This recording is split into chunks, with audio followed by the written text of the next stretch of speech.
नमस्कार दर्शकों, आप सभी का बहुत बहुत स्वागत है। मैं हूं आपके साथ अनिकारन। हिंद किसान चैनल में आज हमारे साथ राकेश टिकैत जी जुड़ गए हैं, जो कि भारतीय किसान यूनियन के प्रवक्ता हैं और ये जो किसान आंदोलन चल रहा है उसके एक अग्रणी नेता भी हैं। आपका बहुत बहुत स्वागत है राकेश टिकैत जी इस चर्चा में।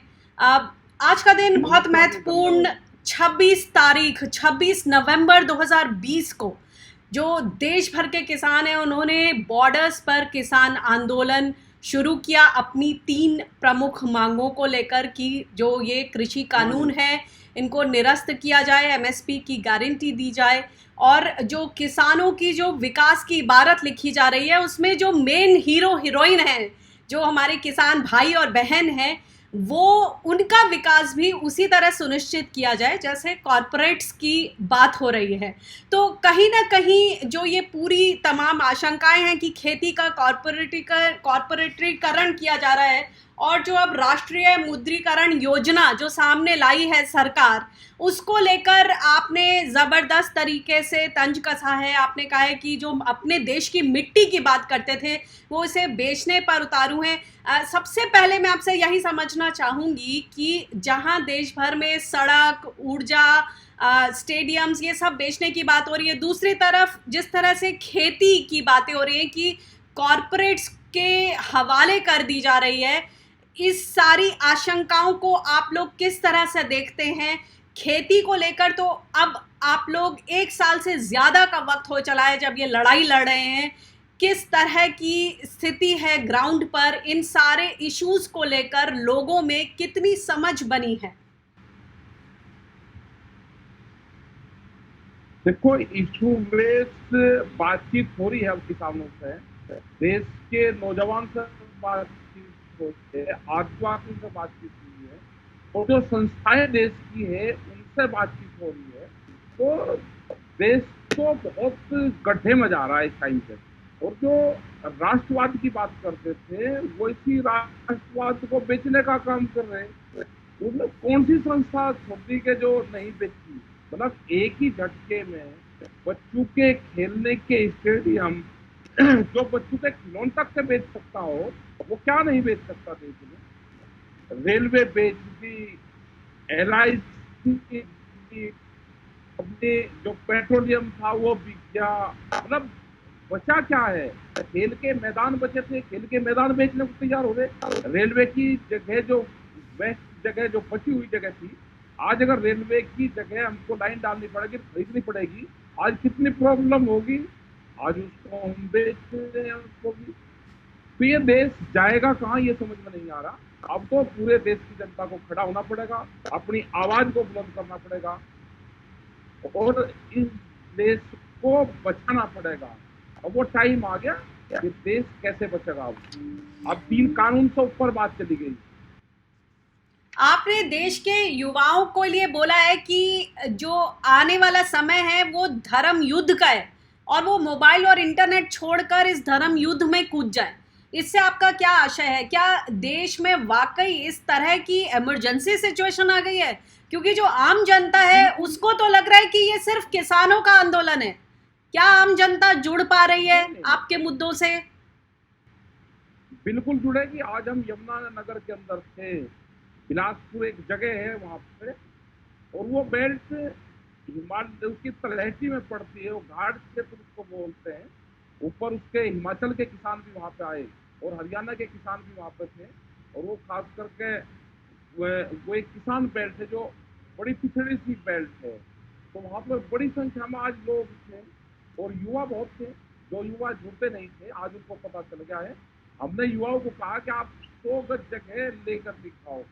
आप हजारों बीघे अपनी जमीन, आपकी गांव की जमीन जा रही है, आप 100 गज जगह नहीं आप ले सकते। तो जमीन को कैसे बचाना है? आप 100 गज का एक प्लॉट लेकर दिखाओ। आप उसकी कीमत क्या है? आपकी सस्ते रेट में जमीनें खरीद जाएगी। और हरियाणा के अंदर तो इसमें अमेंडमेंट कर दिया है उन्होंने जी। कि किसी की भी जमीन को कभी भी अधिग्रहण करा जा सकता है। मतलब एक लूट का धंधा। ये जी। अपने जो व्यापारी साथी है उनको पूरा देश की प्रॉपर्टी सौंपना चाहते हैं। जैसे ब्राजील के अंदर है, ब्राजील के अंदर 280 लोगों के पास में वहां की 80% प्रॉपर्टी है। इसी तरह से पूरे देश भर की जमीन ये बड़े व्यापारी कॉर्पोरेट घराने को देना चाहते हैं। हमको अपनी जमीन बचानी है, अपना बीज बचाना है, अपनी खेती बचानी है, अपनी जवानी बचानी है, तो हमको नेट सिस्टम से बाहर आना पड़ेगा। तो ये ध्यान है नेट, और हर रोज नेट इतना यूज करो तो शाम तक बच्चा नेट में ही लगा रहता है। नेट पे लोगों सोशल उससे पूरी दुनिया से उठाओ, लेकिन अपनी साइड पर डाल दो। आपके गांव के क्या हालात थे आज से 30, 40 और 50 साल पहले गांव ठीक थे, आज पूरे गांव बर्बाद हो गए हैं। बैंक के अधिकारी चिट्ठी भेजते हैं, जिस किसान का 1 लाख रुपए केसीसी देने का बहुत नहीं, उसको कह रहे जी 3 लाख रुपए आप ले लो।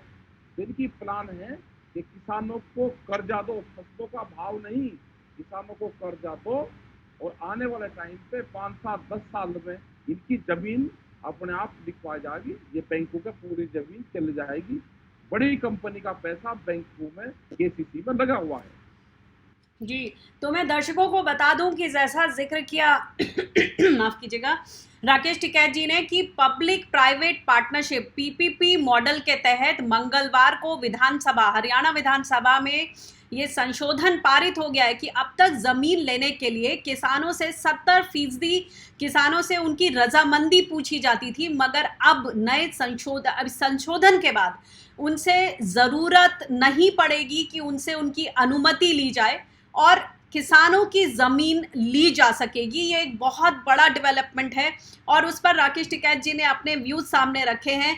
राकेश जी, 9 महीने पूरे हो गए, गतिरोध बना हुआ है, सब कुछ कर लिया किसानों ने पिछले 9 महीनों में। उससे पहले के भी महीनों में उन्होंने अपना जो परेशानी है, अपनी जो इन 3 कृषि कानूनों में खामियां हैं, उसको सिलसिलेवार तरीके से सामने रखा। मगर सरकार बार बार कह रही है कि हम तो बातचीत के लिए तैयार हैं, और किसान नेताओं ने हमें अभी तक ये नहीं बताया कि उसमें खामी क्या है।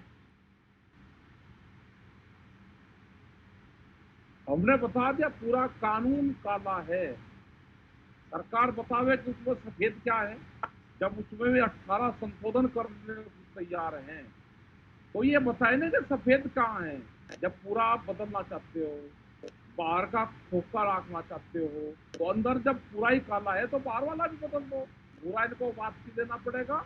ये आज ले लें, अगले 9 महीने में ले लें, उससे अगले 9 महीने में ले लें। किसान जब 9 महीने तक आंदोलन कर सकता है, तो किसान जब तक ये कानून वापसी नहीं होंगे, जब तक एमएसपी पे गारंटी कानून नहीं बनेगा, और जिस तरह से देश को बेचा जा रहा है, जब तक इसमें बातचीत नहीं करेगी, जब तक ये किसान घर वापसी करने वाला नहीं है। पूरा विंटर सेशन निकल गया, पूरा मॉनसून सेशन निकल गया, गर्मी निकल गई, लेकिन जो संसद है वो भी अभी उसमें भी ये बातचीत जो है निकल के नहीं आई। पेगासस कांड छाया रहा, किसान संसद चलती रही। अब आपको क्या लगता है कि वो क्या कारण है जिसकी वजह से सरकार आपकी बात सुनेगी? वो तो सीधे तरह से यही बोल रही है कि ये मुट्ठी भर किसान हैं, किसान राजनीति कर रहे हैं, ये छोटे किसान नहीं हैं जो इतने लंबे समय तक अपने किसान आंदोलन को फंडिंग कर सकते हैं, इन किसानों के पास इतना पैसा कहां से आया, ये तमाम तरह की बातें हो रही हैं। ये तो एलिगेशन उनको लगाना है तो वे लगाते रहे। ये किसान एलिगेशन से डरता, हमको तो खालिस्तानी कहे, हमको पाकिस्तानी कहे, और फंडिंग है।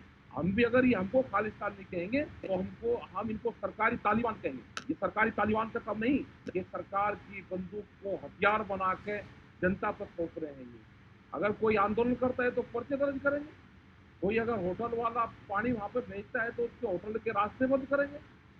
ये क्या क्या काम नहीं करा है। ये जो करना है ये सरकारी तालिबान है। ये हमको खालिस्तान नहीं कहेंगे, हम इनको सरकारी तालिबान नहीं कहेंगे। ये कहो, ये आंदोलन चलता रहेगा। कहाँ है वे फंडिंग वाले? हम तो जरूरत है उनकी फंड वालों की, कहाँ है उनको और जरूरत? तो हमको पानी चाहिए, हमको चाहिए, हमको बांस चाहिए, हमको हमारे कपड़े वहाँ पे फट गए उसके पन्नियाँ चाहिए हमको सब चीज। वहाँ तो कोई फंड वाला तो आया नहीं, ना कोई पक्ष वाला, ना कोई विपक्ष वाला, ना कोई विदेशी आया। हम तो कह रहे हैं ये तो आपके पास बहुत फंड है, आप तो वहाँ पे। अच्छा राकेश जी, बात करते हैं आने वाले समय में। 5 सितंबर को आपने बोला है मिशन उत्तर प्रदेश और मिशन उत्तराखंड, वोट की चोट। क्या प्लानिंग है, क्या स्ट्रैटेजी है आने वाले दिनों में, किस तरह की एक्टिविटीज हम देख सकते हैं? ये 5 सितंबर में एक बड़ी पंचायत मुजफ्फरनगर में हो रही है, उसमें पूरा संयुक्त मोर्चा तय करेगा आगे की रणनीति। हम उत्तर प्रदेश में बड़ी 18 मीटिंगें हमारी प्रस्तावित है और पूरे देश भर में हम मीटिंग कर रहे हैं और प्रधानमंत्री ने जो कहा उसका प्रचार करेंगे। बीजेपी लोगों को भी करना चाहिए ना, देश के जो प्रधानमंत्री का, प्रधानमंत्री ने कहा कि 2022 में आमदनी दुगनी हो जाएगी। हमने भी कहा कि प्रधानमंत्री ने कहा कि आमदनी दुगनी हो जाएगी। जो भी किसान फसल जनवरी के महीने से 1 जनवरी 2022 से बेचे वो डबल रेट पे बेचेगा, प्रधानमंत्री ने कहा। तो यही तो हमारा मिशन है भाई। हम तो प्रचार करेंगे, हमारा प्रधानमंत्री है, प्रचार करेंगे हम उसका, इनका भी प्रचार करेंगे, इनके लोग से क्वेश्चन करेंगे। उत्तर प्रदेश में चुनाव है तो हम कहेंगे कि गन्ने का रेट बढ़ना चाहिए क्योंकि 5 साल से नहीं बढ़ा। अच्छा ये बताइए। अखिलेश यादव ने 50 रुपए बढ़ाया। जी जी, गन्ने का रेट जो अभी मामूली सा बढ़ा है 290 रुपए प्रति क्विंटल, जबकि इनके खुद के जो रिसर्च इंस्टीट्यूट्स हैं, या इन्होंने 2017 में खुद से कहा था कि हम 400 रुपए देंगे किसानों को, 14 दिन के अंदर पर्ची कटाने के बाद पेमेंट होगा। मगर कहानी तो अभी भी बहुत खराब है। आप तो है ये कहाँ सही थोड़ा बोल रहे हैं। इनको इन्होंने स्वर्ण पदक जीत लिया, झूठ बोलने में स्वर्ण पदक जीता है इनको, वो देंगे। आप वो लगवाएंगे और दिल्ली भारत सरकार को स्वर्ण पदक से इनको नवाजा जाएगा, एक फिल्म बनाएंगे, गोल्ड मेडल इनको देंगे। और झूठ बोलने पे भारत सरकार जीत चुकी है, गोल्ड मेडल जीती है ये भारत सरकार। पूरी दुनिया में पहली ऐसी सरकार है कि जिसने गोल्ड मेडल जीता, लेकिन झूठ बोलने पर जीता। अच्छा राकेश जी, आपसे आखिरी सवाल पूछना चाहूंगी। जो देश भर के किसान हैं, जब उनसे बातचीत होती है तो उनकी एक शिकायत है जो मैं आपके सामने रख रही हूँ। उनका कहना है कि जो संयुक्त किसान मोर्चा के जो लीडर्स हैं और जो किसान नेता हैं जो अग्रणी भूमिका निभा रहे हैं, जो दूर दराज के आदिवासी किसान हुए, चाय बागान के चाय किसान हुए, या मक्का के किसान हुए, या अलग अलग इलाकों में जो उनकी फसल है, जो बहुत बहुचर्चित फसल नहीं है, गेहूं और धान नहीं है, उसके अलावा जो फसलें हैं उनके एमएसपी को लेकर जो लड़ाई है वो उस तरह से मजबूत तरीके से नहीं रखी जाती। किसानों की जो प्रमुख मांगे हैं उनमें उनकी मांगों को शामिल नहीं किया जाता।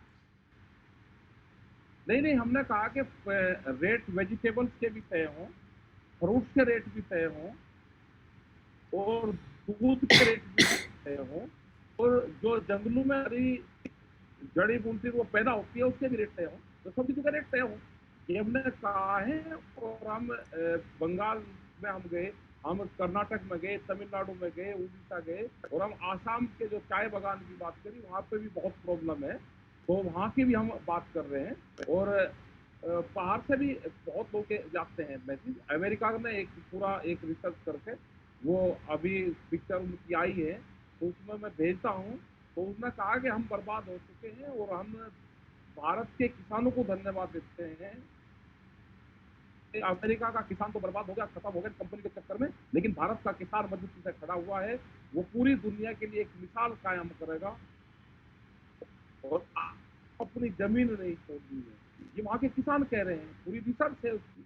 जी, तो तो एक उनके बात लिए अभी बताएं। हम लड़ाई जब लड़ रहे हमारे हैं। अपने ही देश के एक राज्य केरल में 16 वेजिटेबल्स और फलों को लेकर एमएसपी की व्यवस्था है, जिसमें स्टेट कंट्रोल्ड मॉनिटरिंग है, हमारे अपने ही देश में एक मॉडल है, हाँ, तो हम लोग उस तरह के मॉडल को पूरे देश में क्यों नहीं लागू कर सकते?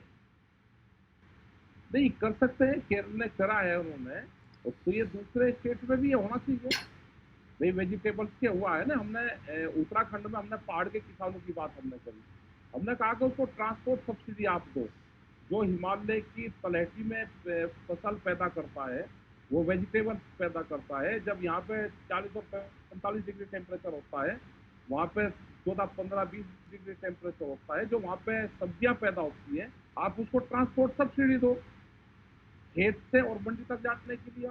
वहाँ पे उस तरह की व्यवस्था करें कि वहाँ पे हिल अलाउंस वहाँ के किसानों को मिले, क्योंकि वहाँ का जो जवान है, किसान है, वो प्लान कर रहा है नीचे, पहाड़ हमारे खाली हो रहे हैं, तो उसकी पॉलिसी बनानी पड़ेगी।